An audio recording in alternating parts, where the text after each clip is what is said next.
মৎস্য ও প্রাণী সম্পদ মন্ত্রণালয়ের উপদেষ্টা ফরিদা আক্তার বলেছেন, ফ্যাসিস্টরা এখনো ওত পেতে আছে, সুযোগ পেলেই আসতে চায়, তাই হাদিদের বাঁচতে দিচ্ছে না। এখন হ্যাঁ ভোটের পক্ষে কেন প্রচারণা চালাচ্ছি তা হলো, যে সংস্কারগুলো প্রয়োজন তা হতে পারে আগামী নির্বাচিত সরকারের জন্য হ্যাঁ ভোটের মাধ্যমে। তিনি আরো বলেন, প্রধান উপদেষ্টা বলেছেন ভোট হবে আনন্দমুখর, কেউ ভয় পাবে না। বিকেলে নারায়ণগঞ্জ সদর উপজেলার ভুইগড় এলাকায় গণভোটের প্রচার ও ভোটার উদ্বুদ্ধকরণের লক্ষ্যে সমাবেশে প্রধান অতিথির বক্তব্যে এসব কথা বলেন তিনি।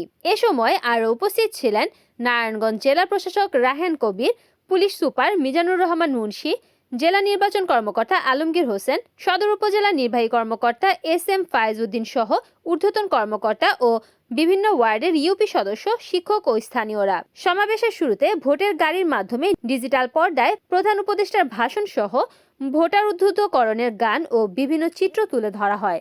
আপনি কল্পনা করতে পারেন যে হাদি একটা আসলে প্রার্থী ছিল, সে তো এই নির্বাচনে অংশগ্রহণ করে হয়তো বা জয়ী হোক বা না হোক সে তো নির্বাচন করত।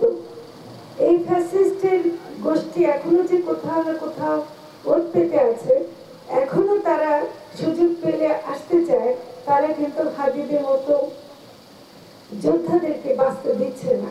তো সেই জন্য আমরা কিন্তু আজকে সব জায়গায় যাচ্ছি এবং কথা বলছি, এবং আমরা যেটা বিশেষ করে আরো লক্ষ্য করেছি যে বিভিন্ন জায়গায় মসজিদের ইমাম, খতিবরা এবং শিক্ষকরা এবং সমাজের সব ধরনের মানুষ একত্রে এক জায়গায় আসছে, এটা বলার জন্য যে আমরা যে আগামী নির্বাচনটা করব ওটা আমরা একটু ভিন্ন রকম এবং বুঝে শুনে করব।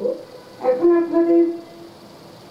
আমাদের প্রধান উপদেষ্টা একটা কথা সবসময় বলেন যে আমরা যেন সব জায়গায় একটা কথা অনুরোধ করি সবাইকে, যে নির্বাচনটা আনন্দ মুখর হতে হবে।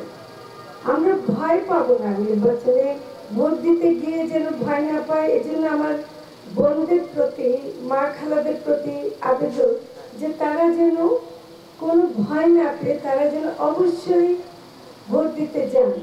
আমাদের যারা নতুন ভোটার আছে তারা যেন অবশ্যই ভোট দিতে যান। রিপোর্ট করেছেন সাগর খান, NNTV, নারায়ণগঞ্জ।